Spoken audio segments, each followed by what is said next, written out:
Com and the director of the Austin After Dark Film Festival, and I'm here to talk to screenwriter Gabriel Theis. Hey, Gabriel, how you doing today?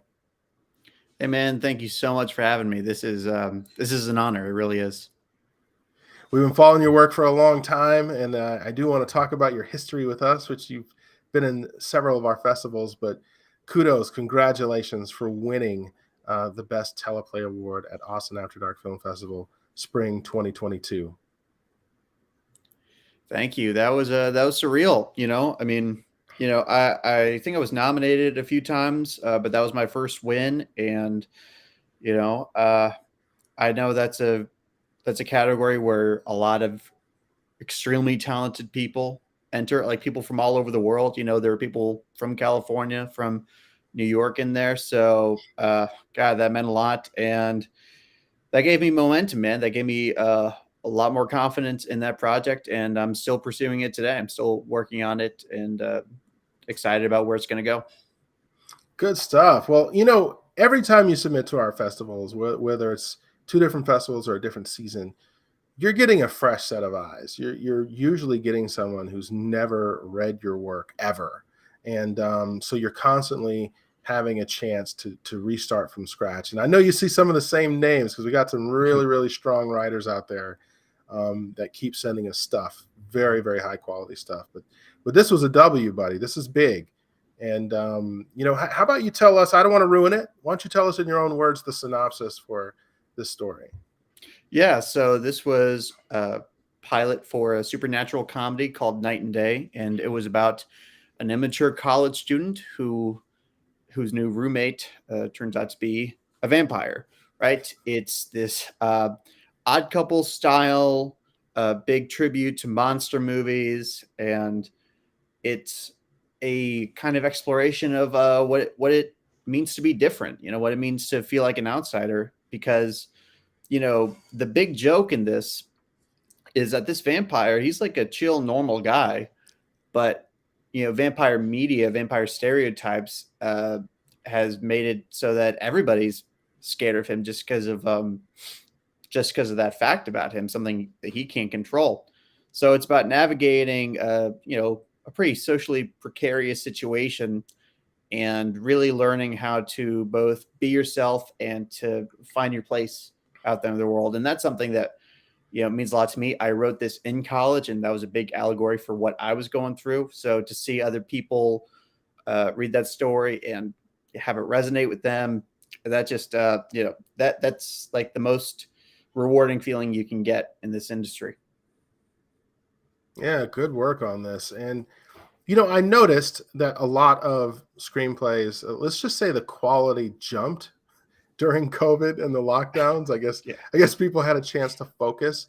I don't know where on the timeline the screenplay falls in your writing, but was this kind of a post-COVID thing? Is this something you've been working on for a couple years? Like, It's interesting. It's had a journey. So I actually wrote the pilot as a web series that I was going to produce with some friends in like freshman year of college. It was only 15 pages, um, and just really a super thin, shallow version of the version I submitted to you guys.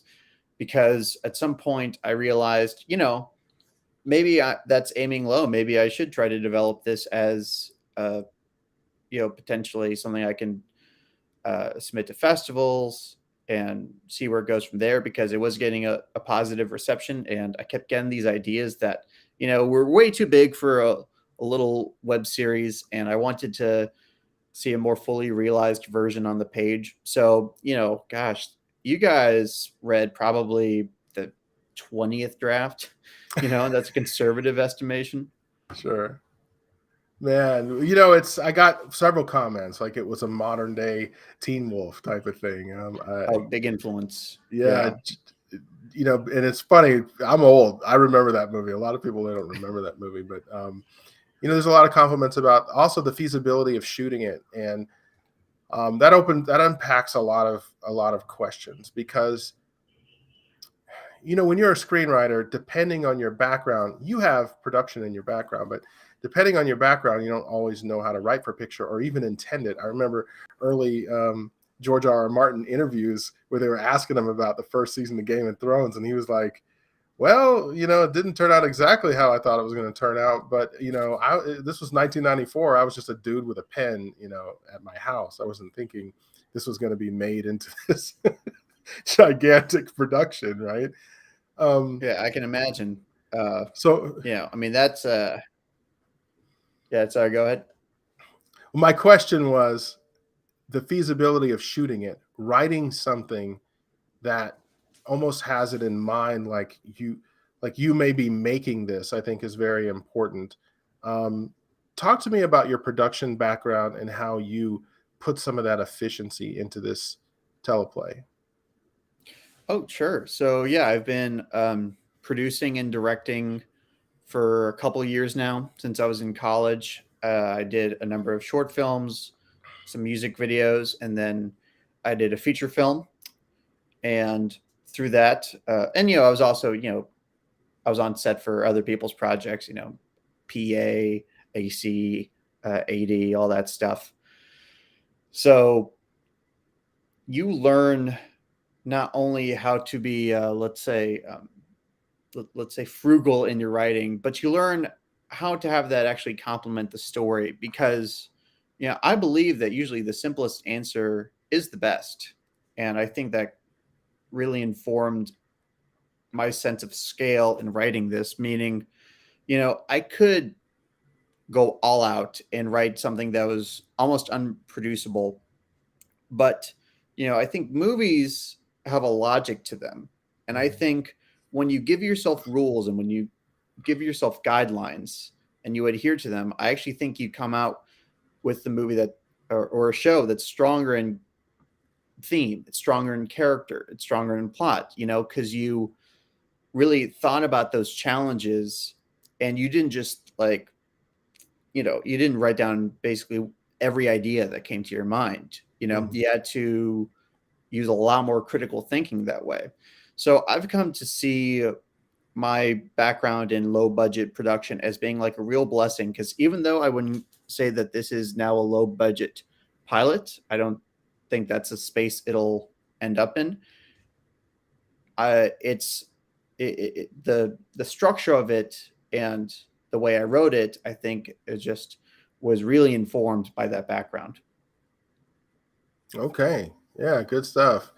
you know it's good because I think that every screenwriter needs to have some idea of what their film or their teleplay or story is going to cost. And what I mean by that is I'm not talking about like a line producer budget, but I always tell people that they should be able to say in short order, like, oh, this features four actors, a high school, some side actors, there's a car chase, like should be able to list a few things so a production company can kind of gauge like, oh, this is how much this is going to cost, because it's a whole different story if you're like it takes place 400 years in the future and there's all this technology versus whether it takes place today. Um, where are you at with this story? Is this something that you and your team want to produce, or is this something that you're kind of okay with just selling it and letting someone else run with it? Oh yeah, I my dream is to see this on a streaming service like Mhm. Hulu, Netflix. I think this would fit in really well with their original content. Uh, I Yeah, and also my dream is that I would be the showrunner or the head writer. I don't know how realistic that is, but no, I mean this like a TV show is such a huge thing. It's such a Mm. huge thing to build and then to maintain. So I don't want to put this on that leash of no, this is my vision. I have to do it.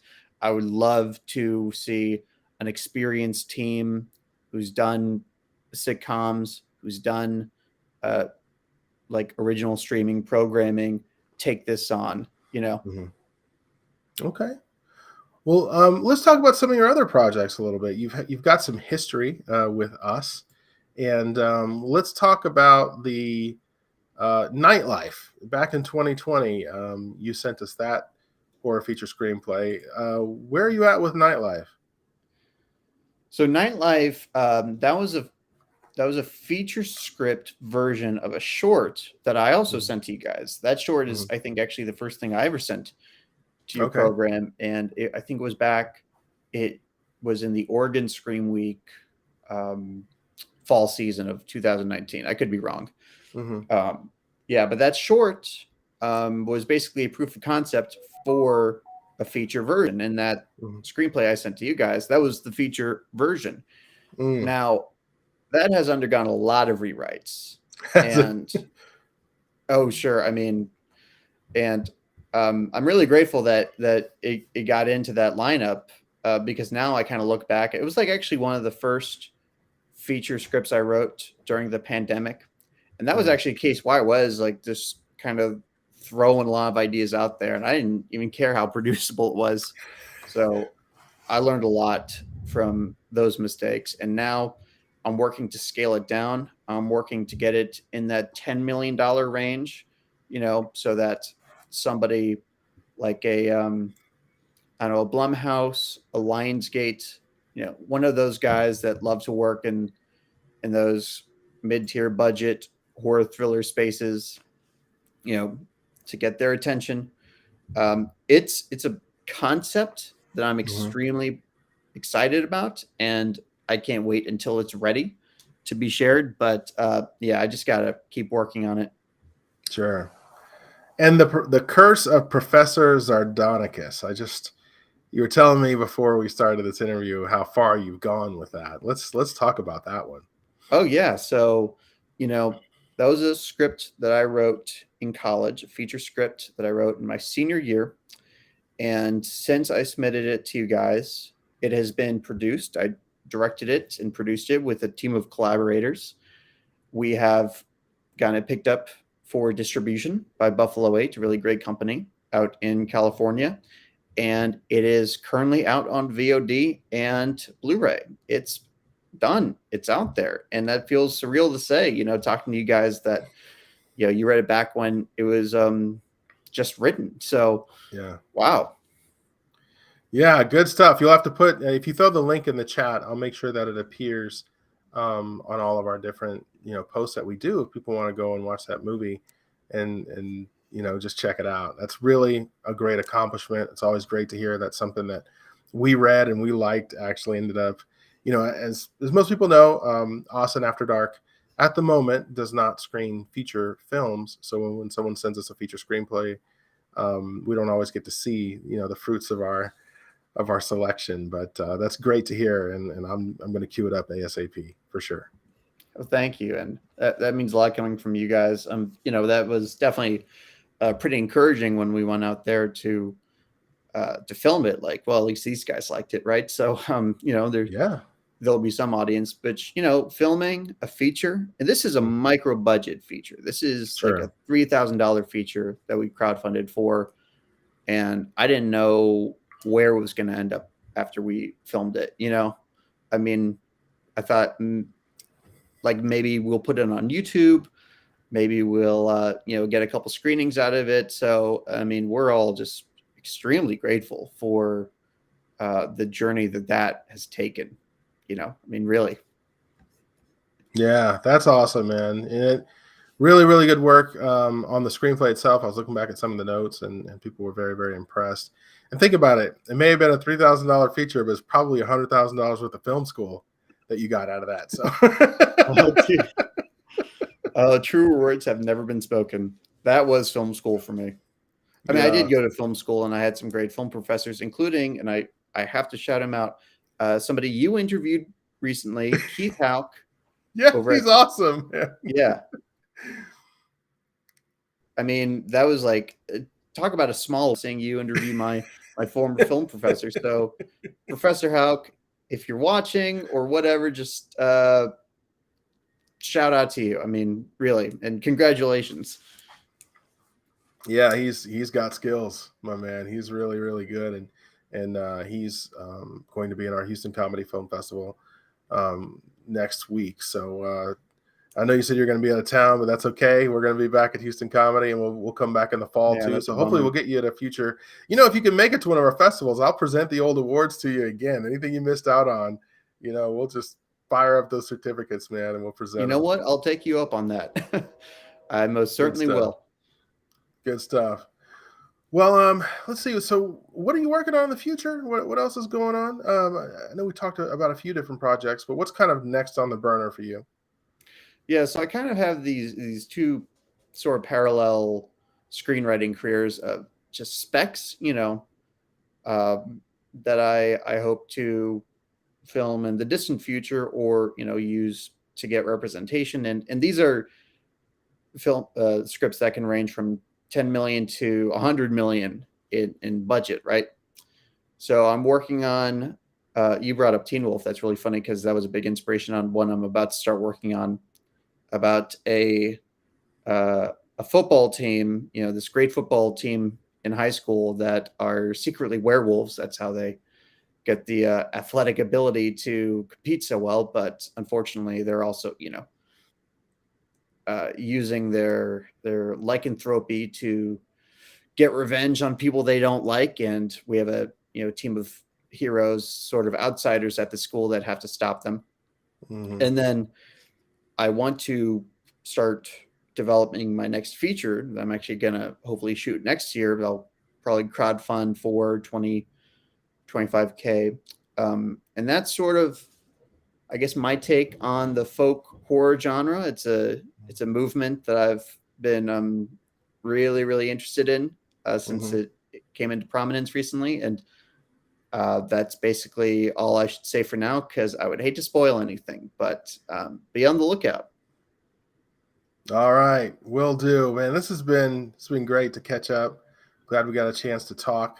Is there anything else that you'd like to add before we get out of here? Wow. I mean, just I gotta say that, like, back when I submitted the short film of Nightlife, I was at a very unsure place in my career, if you could even call it that, at the time. Uh, and I was just a film student out in Houston, Texas, hadn't really gotten a whole lot of like validation or anything. So it meant a lot when I saw that it had gone into that festival and that it had been nominated for best horror short, I think. So Yeah, I mean, for that was just sure. like mind blowing. So I just have to express my gratitude to you and to all of the judges that have uh, seen my work and considered it. I owe you guys a lot, because honestly, this journey it's all about momentum, really. It's Mm, about, you keep going even after you take some L's, which you'll inevitably do.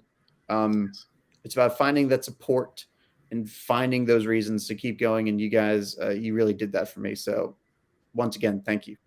wow, that's a lot, man. And I appreciate that. Sometimes, we're working along and just trying to get the festival ready, and we don't always realize the impact, that we're having on people. But, you know, our judges don't have films and screenplays in our own festivals. We're literally just objectively judging whatever comes in. And most of the time, we don't know how old you are. We don't know what you look like. We don't know what your background is. We don't know anything about you. A lot of times, we just have a chance to read a little synopsis and get right into the screenplay and just read it for what it is. And your work has always been good. And I think you're a harsher critic of your own work than we are. But I think but that's the case for a lot of filmmakers. your concepts come through. You know, you're a big picture guy. I think concepts come through what you're trying to deliver. I'm trying not to, just go through all your synopsis and everything, but what you're trying to deliver and the point you're trying to make and the character you're trying to set up, it just seems all feasible and doable. And it seems, you know, just fresh enough to where it's not a repeat of Hollywood, but just familiar enough to where you could see it on the screen. And I think that's talent, man. And, just keep developing, keep doing it. And if you're ever working on a project in the future, you're crowdfunding or something like that, let us know. We'll set up an interview. We'd love to talk to you about what you're doing and follow your career as it grows, because I think you got a great future. And I So, can't tell you how much that means to me. And the fact that you guys even remember all of this stuff. I mean, you get like what, 1 million submissions a season. So that right there, it's like, sure. damn, wow. That's a surreal feeling. And I would love to add one other thing, right? Which Sure. it's the mantra I carry, and I hope it inspires other people out there. Um, there's a saying, make one for them and then make one for you. one for yourself. I say do both at the same time. That's my ultimate vision for my career, because I mean, it's that audience interaction. Like, again, the fact that I not only wrote Night and Day, but that you guys responded the way you did with you. That's, to me, where I really find the power of creating, of what we're doing here. So Sure. yeah, those I hope everybody feels the same as they continue to navigate this weird industry we're in. It's definitely weird. I wish there was one. People, they'll email me and go, "Hey, if you know anybody from Netflix, make sure you pass on my screenplay." And it's like, bro. I mean, I want to. I wish I could. A lot of times, I don't hear about stuff getting picked up until after it's gotten picked up. I was watching something. There was this French comedy I was watching, and it was just like, best comedy series at Austin Comedy Film Festival. And it was like a developed, and I'm like, what? They didn't call me. There's my logo, So Man. sometimes it just happens, but tough industry. And on that note, I just want to say people should be prepared, when it comes to that handshake, to meeting a producer at a film festival, or a production company, an investor, or someone who's interested in your project. Always have three things ready to go. Number one, always be able to explain your synopsis in short order. You should be able to explain what your film is about, or your series is about, in like a minute. It shouldn't take forever. You're going to turn people off. Number two, try to understand where it fits into the market. The market for Something About Mary is completely different from the market for Star Wars. And I had this friend of mine who's a producer, and he got up in front of this crowd at a film festival, and he says, I work for this production company. We're in production right now on 3 horror films that are all, less than $1 million a piece, or independent. And this coming year, we're looking for 3 screenplays that we want to shoot that are also horror films. And we have a very specific demographic we're trying to do. They're about $1 million a piece. So they go straight to VOD. And he finishes the speech. He walks off. Someone goes up to him and says, Hey, I want to talk to you. So I got this romantic comedy, right? And it's just like, you know what? Sometimes the rejection is not because your product is bad. It's because it doesn't fit what the person you're talking to is trying to accomplish. And you shouldn't take that rejection so hard. But understand where it fits in the market. And then the last one I mentioned earlier is kind of have an idea of how much it costs. If it's going to take you a year to build sets for this thing, then you need to be able to say that up front. If it's 2 people that, are in an apartment or a restaurant and romantic comedy, and they walk in the park and they have a little party, that's a whole different cost analysis than someone who's, on a spaceship that ends up fighting another spaceship in outer space. So kind of having an idea of what the assets are and how many actors are in your film will help production companies understand, just the financial undertaking that they're about to do. And I think that if screenwriters kind of can keep those 3 things in mind, it'll better prepare you for those conversations. There's no like, you send it here, you get a score, and you make a film. I wish it was like that, but it's really not. So, believe me, I wish it was like that. If it was like that, my career would be in a very different place right now. But yeah, no, you just got to keep. I mean, it's so much about right time, right place, and of course, you can do things to maximize your chances of meeting that moment with everything you just said. But that's why you got to be ready to take rejection, because it's not always, or even most of the time, going to be about the quality of your work. It's going to be about, is it the right time, and is this the right place for your idea? Yeah, excellent. Well, look, it's been great talking to you, and thanks a lot for all your insight, your transparency about all this stuff, and we look forward to seeing your work in the future. I look forward to keep submitting to you guys, and I can't wait to go to the next festival and get those awards in person. Sounds good. All right, my friend, take it easy. Have a good one. You too.